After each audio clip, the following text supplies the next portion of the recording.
The word presentation is a nearly complete word when it comes to vowels. Nearly. It has an A, E, I, O, but no U. And that's the problem. Too many people forget to put U in their presentations.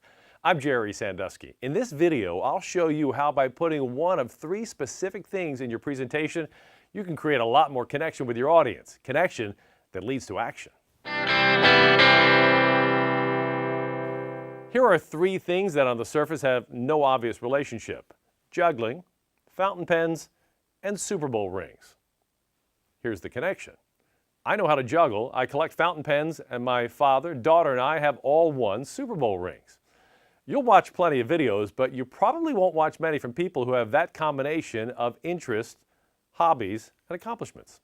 The reason I bring those three things up is they help me connect with my audience. Those three things are things you have too. Maybe not juggling, fountain pens, and Super Bowl rings, but what they represent: a talent, a hobby, an accomplishment.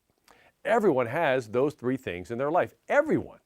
The nature of their talent, their hobby, and their accomplishments will all change person to person. That's the magic. But everybody has all three. By daring to bring your talents, hobbies, and accomplishments to the front of the room, you open up paths of connection with your audience. Paths that information alone and PowerPoint slides don't usually have access to. For example, in my family, we have three generations of Super Bowl rings. In 1970, my father, John Sandusky, won a Super Bowl as an assistant coach for the Baltimore Colts when they beat the Dallas Cowboys in Super Bowl V.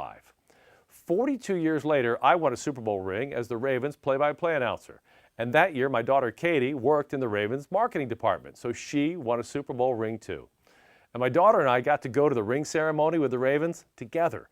Coolest daddy-daughter date of all time.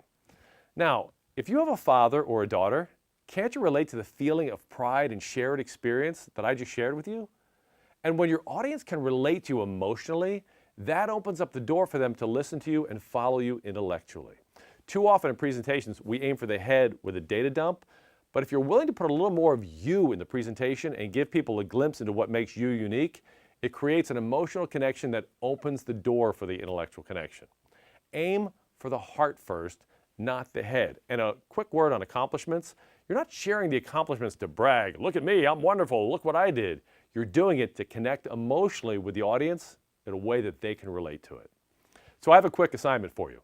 I want you to write down three things, one in each category: a talent, a hobby, an accomplishment that are unique to you.